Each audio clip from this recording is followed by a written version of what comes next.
Morning, I'm Anna Palmer. And I'm Jake Sherman. And welcome to the Daily Punch, brought to you by Punchbowl News. It's Monday, August 10th, 2026. Let's get into the mix. Here are your Washington headlines of the day. Number one, the Senate sets up a tough fall. Number two, North Carolina looks to replace Edwards on the ballot. And number three, the perils of running statewide. All right, Jake, let's get to it. Happy Monday. Both chambers are in recess, but Punchbowl News, we just keep on chugging along. Let's talk about the Senate here. They went out over the weekend, setting up for, as we say in the headline this morning, a tough fall. Timeline-wise, Senate is finally gone, won't return until September 14th. The House is back on August 31st. President Donald Trump is in Washington and will swear in Todd Blanche as Attorney General. Just as a note, 85 days until the midterm election. But let's talk about this grind, Jake. They accomplished a few things on their way out the door, but it is going to be a tough fall.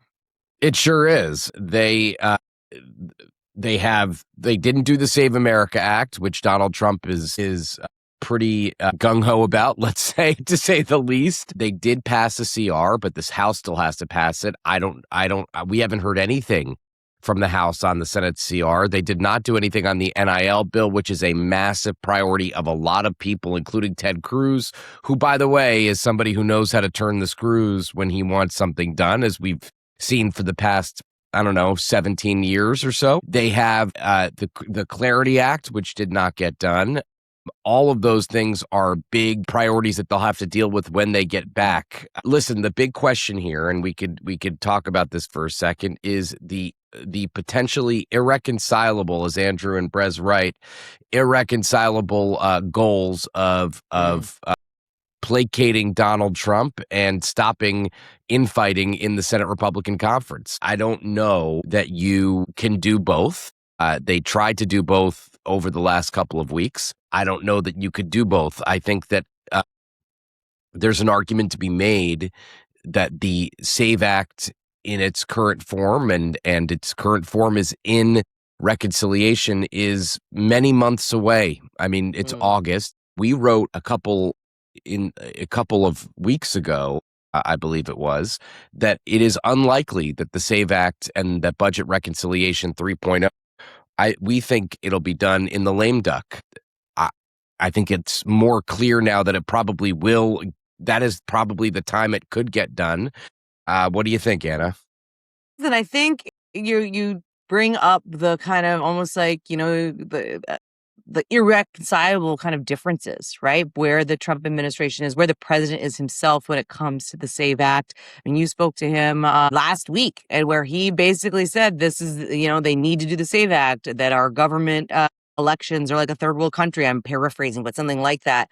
Yep. You're not paraphrasing so much. He basically said that. The challenge is that, and what we've seen over and over again is Thune saying, like, we do not have the votes, and the Senate conference had to deal with that, right? Had a private meeting. I love, this. They write, Senate Budget Committee Chairman Ron Johnson drew the assignment of telling Trump that a budget resolution vote wouldn't happen before the Senate left. Johnson said Trump finally nodded to the reality that the measure would fail without changes. Mike Lieb still blasting fellow Republicans for not joining his push to cancel the August recess to try to pass the SAVE Act, although he never forced that roll call vote as he initially vowed. So you have the two sides are set up very clear, right? In terms of everybody knows where everybody stands. The question really is going to be, though, what changes here? And I think the other thing that you kind of talked about, which is also important, is in a different conference, in a different time period, if the Senate passed a government funding bill that funded the government for several months through an election, the House would take that. We don't know that that's true in this instance, Jake. We don't. And the reason we don't, well, let me put it this way. I don't know what reason House Republicans will find to oppose this. And I don't know that they will oppose this. So I just want to be clear about that. Right. But you can't just take that for granted. Correct. That's right. And the CR did put off a provision that allows OMB more power over grants, federal grants, which it put that off. It delayed that. It stopped that. So I think that could be something that could annoy some House Republicans. Anyway, it would be political malpractice to have a shutdown in the months before, in the 5-6 weeks before an election. But it's political malpractice to do a lot of things that House Republicans have done, or that any party in either chamber have done. So let's see where this nets out. And Anna, we're not far from the funding deadline. I have it up here somewhere. I believe it's maybe it's not up. Maybe I close that window, but it's only a couple of weeks away. It's September 30th. So we'll have to see when they get back. The House is back August 31st, just 21 days from now. All right, Jake, let's go on to the number 2 story of the morning. A committee of North Carolina Republicans will select a new nominee Monday evening after Representative Chuck Edwards, a Republican from North Carolina, ended his re-election bid due to a sexual harassment scandal. There is still plenty of uncertainty about who's going to get the nomination for the Western North Carolina seat. Most interestingly, 2 early favorites, State Senators Tim Moffitt and Kevin Corbin, took themselves out of contention, and now there's a lot of names and a lot of names that are being floated of people who have run and lost. Yes, this is a big problem. Chuck Edwards left the race last week after an ethics committee report revealed that he had sexually harassed several staffers, women that worked for him, which was something that had been reported in the news by Axios. Did a great job actually at uncovering the bones of that scandal, and the ethics committee obviously released a very long report that detailed the allegations. Now, Edwards is off the ballot. The local Republican committee can choose who is going on the ballot. Listen to this. Ken McKim ran for a state Senate seat and lost. Matthew Burrell lost a 2022 primary for the House. Christy Sluter, who lost the state Senate seat, and Chad Nesbitt, who had never run. And I'm going to pull up a message here from somebody last night who said McKim has money, but not sure he could win. He ran 2 cycles ago. Sluter doesn't have great name ID. Nesbitt I'm going to actually just not say that just so I could, I don't give up the source. But listen, there's a lot of misgivings, let's say, about these candidates, and the local state committee is the one, or the local district committee is the one that chooses the candidate at this point. I think listen, this is a race Republicans should win, but they do have a competitive reelection against Democrat Jamie Ager, who he's got $2.2 million in the bank, Jake, by the end, as of the end of June. This is a district Trump won by 10 points, but certainly going to be a short time for whoever this candidate ends up being to introduce themselves to the electorate, get known, raise money. It is going to be a challenge.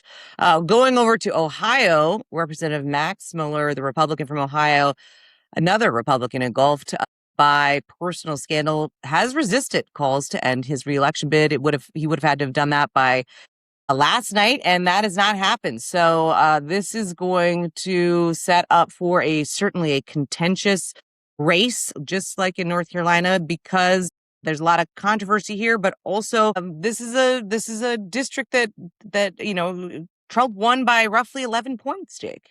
Could I just make this one point? When I don't know what's going to happen in November, but in big elections for one party or the other, several people lose who we did not expect to lose. That happens every single time. Happened in 2010, happened in 2018, happened in 1994. The waves aren't as big this time around because of redistricting and a whole host of other dynamics. But all of that said, people lose who should not otherwise lose. So let's just leave it there. All right, let's move to the number 3 story of the morning. The perils of running statewide as a House Republican. Republican Representative Mike Collins has represented a deep red state in Georgia since 2022. It's a seat that President Donald Trump won by 21 points, and Collins actually won by 27. But now he is running statewide against Senator John Ossoff in the Peach State, and Ossoff has taken it to Collins, using some of his words and votes against him.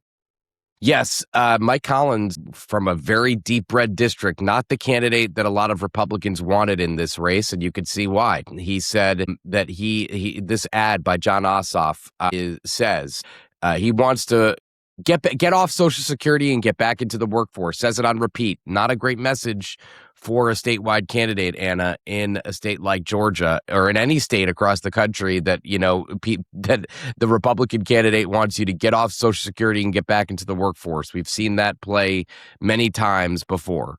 So anyhow, this is a very interesting race that, by the way, John Ossoff is up a lot of points in most polls, but Republicans remain hopeful that they could boost Collins. We'll have to see if they're right. We will leave it there. Thank you so much for listening and watching. We appreciate it. If you like the Daily Punch, share it on social media, tell your friends. It's the best way to find out about us. And of course, you can go deeper on all things Punchbowl News by signing up for our free morning newsletter at punchbowl.news. Have a great day and stay safe, everybody.